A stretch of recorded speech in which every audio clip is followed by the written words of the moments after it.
the shared PST. Since we are all centers of the same awareness, we are connected and free to associate with and influence each other. This is how we are free to co-create stories. We come together freely and create shared stories. We create group stories, and these stories are based on shared views in the PST. These shared views are the center, the heart of the group story, making the group story a center unto itself. The minimum number of individuals required for this activity is 2, and there is no maximum. A group can always be added to simply by another individual sharing in the meanings that are the center of the group story. Here on this earth, we are sharing meanings as the human we. We all share the human view. We are all a part of the story of the human we, and so we are all influenced by the current views being held by the group. You see, in the group dynamic, each individual is affected by and can affect the group view. When enough individuals within a group shift to a new shared meaning, there is a momentum that brings that energy to critical mass, and the whole group shifts. Or when an individual finds a new meaning and others are drawn to that meaning, new group stories begin. It is so with the whole human we.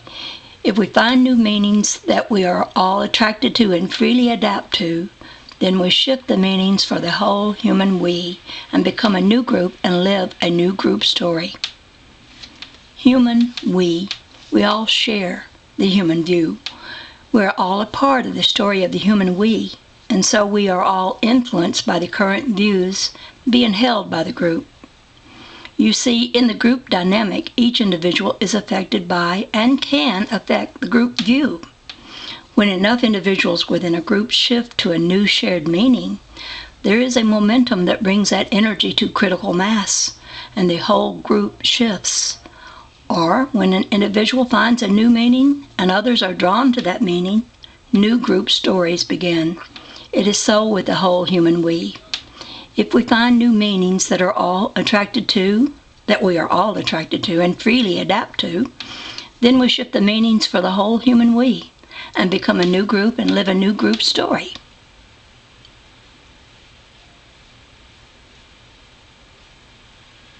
I think I got that paragraph twice. Okay. Chapter 3. The ego and the creator defining the ego. All our lives, we've been hearing about our egos and how everyone has an ego. We've heard from some folks that the ego is something to be conquered or somehow surpassed.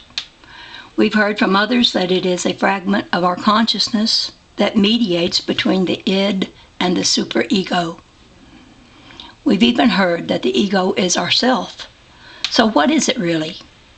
In Life Designs, we use a simple, straightforward, and user-friendly definition for ego. We begin by examining misunderstandings about what the ego is, and then proceed to define and explore the ego structure in the context of Life Designs. Ego arrogance. Part of our lack of clarity when it comes to ego is due to our flagrant misuse of the word itself. When we say, I have a big ego, we are demonstrating our ignorance. When we come to understand it better, we will see that everyone has the same size ego. See, what we really mean when we say he has a big ego is that he is blatantly arrogant and self-absorbed. Arrogance and self-absorption go hand in hand, but for now we'll examine arrogance. Arrogance is a pattern of expression, a way we can express ourselves. It reflects a narrow and exclusionary view as an attitude of self-righteousness, which is self-elevating and condescending toward others. In arrogance, we express our personal views with the attitude that ours are the right views and all others are either wrong or inferior. In spite of the fact that everyone displays this attitude at some phase of their life, it is optional. We can use arrogance to become more honest by admitting our own use of it as a personal expression. When we openly acknowledge and admit our own creations of arrogance, we simultaneously step into a deeper expression of honesty.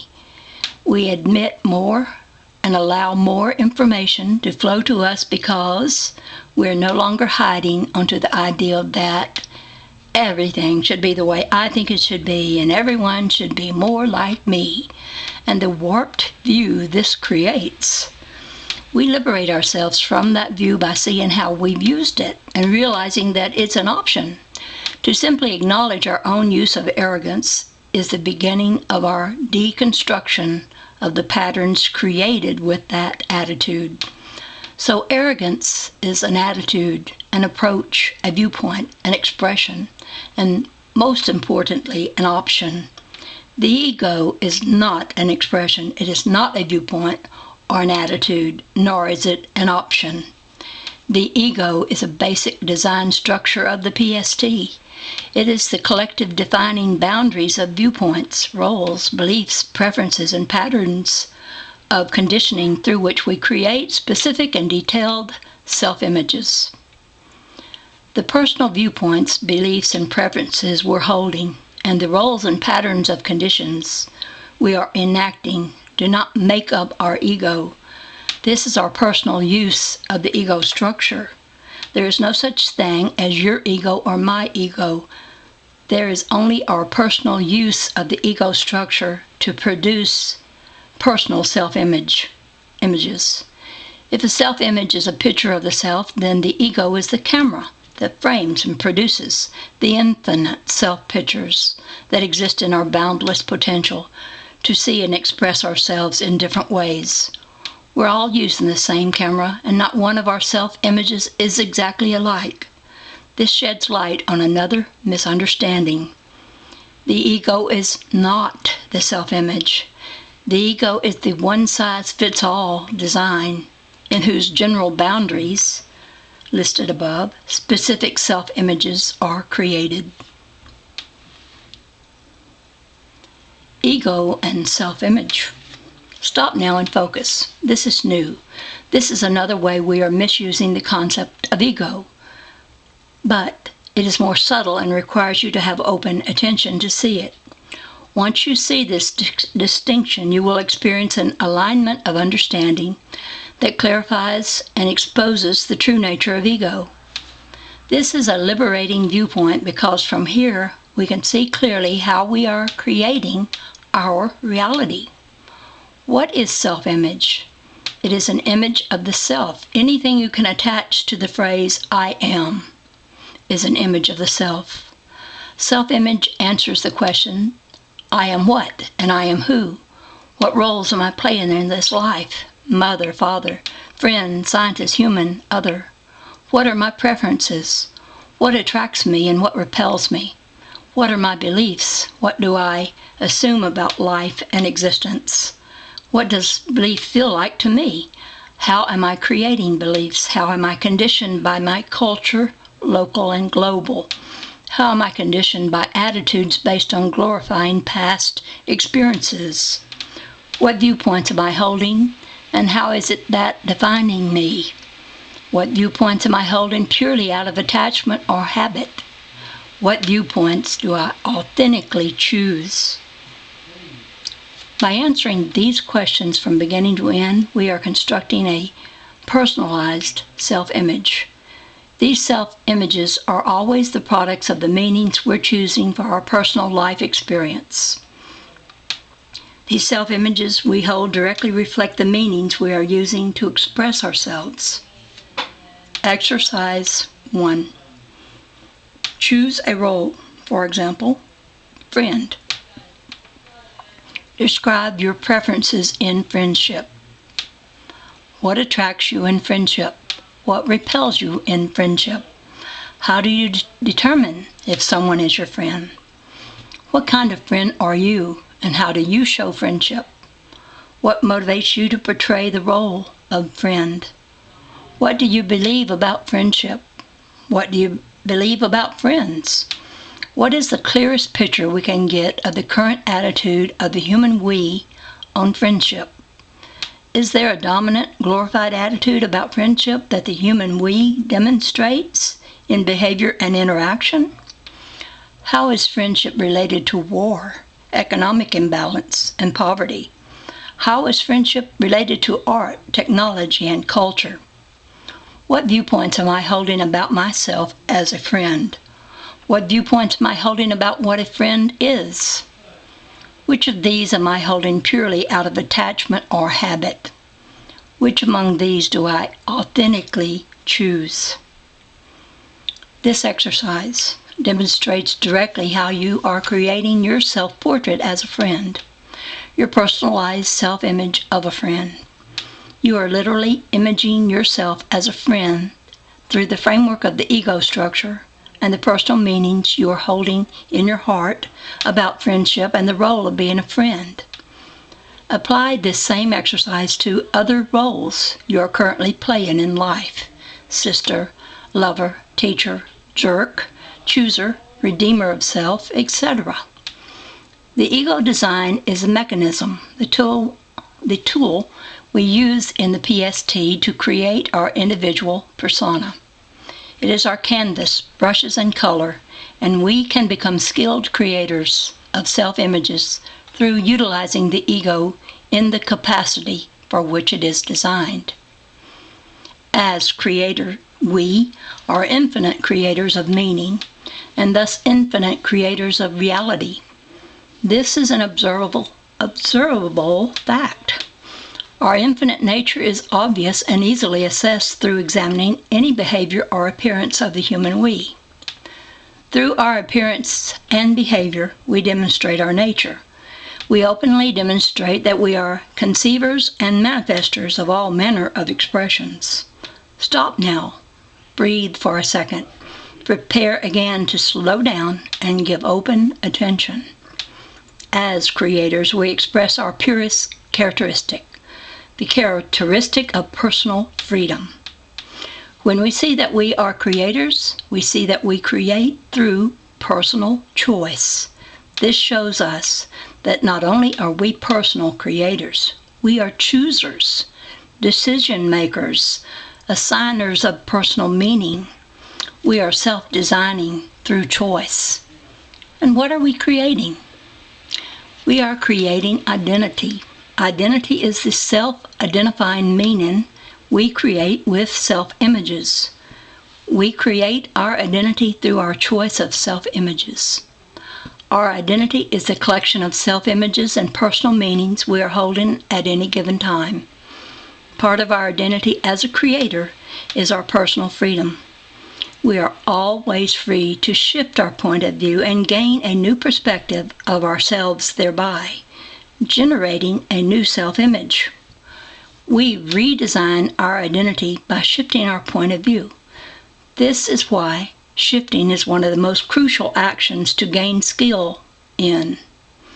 To become skilled in intentional shifting of the personal focus is to awaken to the personal freedom of the self as creator. As creators, we are not held to any specific self-image. We are the very conceiver manifestors of infinite self-images and identities. Observing how we shift identity in the PST gives us direct information as to how to shift intentionally. Managing the ego. To shift is to create, and to create is to manifest desire. We create from our desires because we shift according to our desire. We know our purest desire is to create through purity. By identifying the ego and learning to operate it in the capacity it's designed for, we simultaneously clarify our viewpoints and perceptions of ourself as creator. In these newly clarified views, we can see more easily what and how we want to create. From this view, we can easily see our purest desires. To manage the ego is to manage the self-images and to fly through the PST with skill, grace, and creative freedom. This means to fly with intentional style. As we enhance our skill of using the ego structure to manage self-images, we come to the realization that we are much more than actors playing out parts in stories. If we were only actors, we'd be like animated paper dolls that only wear dresses designed by other people. Of course, we'd wear the dresses in our own style. That's always there. But it is quite a different thing to design your own role and every aspect of it, and then to flesh it out. When you design your own role and then enter into that role deliberately, you are no longer just the main actor in the story. You are now the originator, director, producer, music and wardrobe director, location coordinator. Let's see, you're running the whole show of you. And that show of you is your own unique, individual, and precious life story. Fly-in lessons. Would you like to discover how all your buttons and levers work? Would you like to learn to fly your own personal awareness? Would you like to learn all you can about flying? It's free and you have nothing to lose.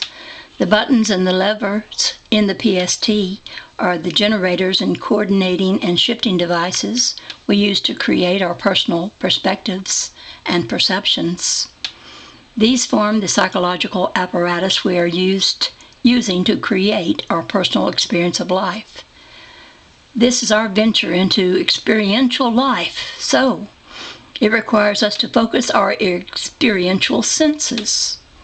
Recall the experiential senses are the senses of the PST, and they give us information through our invisible activities such as exploring, wondering, musing, contemplating, comprehending, believing, and so on.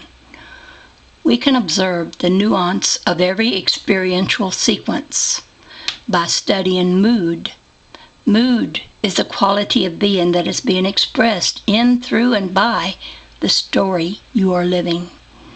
The mood we express is a mood we experience. The mood of your life is the quality of your life. The way we push the mood button is by choosing a flavor of mood to express. We consciously choose our mood sometimes, but we mostly choose our moods unconsciously. How we choose our mood is directly related to how we daydream and fantasize. Daydreams and fantasies are a part of the constant activity of our all-awake self in the PST. Daydreaming and fantasizing are done in an awake and aware state. At times we intentionally focus on fantasy and daydreams, and we commonly think of those as the only time we're engaged in this activity. In actuality, this is a constant activity. It's this activity that generates our mood. Behind every mood is a fantasy or a daydream. If we stop and look behind the mood, we'll find a fantasy in which the mood is being portrayed. The words, circumstances, and expressions of the fantasy are promoting the mood being portrayed, and the mood floods into our daily experience. Most of the time we notice the mood, but we rationalize it with something like, I feel this way because of some life circumstance I find myself in. We assign the mood to something outside of ourselves, and when we stop there and go no further, we are left feeling like a victim of our own moods. We do this because a great deal of our fantasy life is a mystery to us. It's a secret we're keeping from ourselves. It's working this way because we've set up fantasies. We give them life by repeating them and being impressed by them over and over. Once a fantasy is alive and running, it'll run without your intentionally directing it. It becomes an auto-fantasy, and it just pops in through random associations, delivers its message, and promotes a mood. What is the mood of your life? Is not the mood the same thing as the quality of life? Mood is highly underrated as a focus of intentional living. It falls far behind getting money or food or a sense of importance. Yet all we ever looking for in our waking hours is that mellow mood. The quality of feeling that colors everything with vibes of, it's all right, everything is cool, and goodness in the general state of things. Hell yeah, I'll say mood is underrated. And if you think about it, daydreaming and fantasy are even more underrated. So here we are. You can end right here and begin the next one.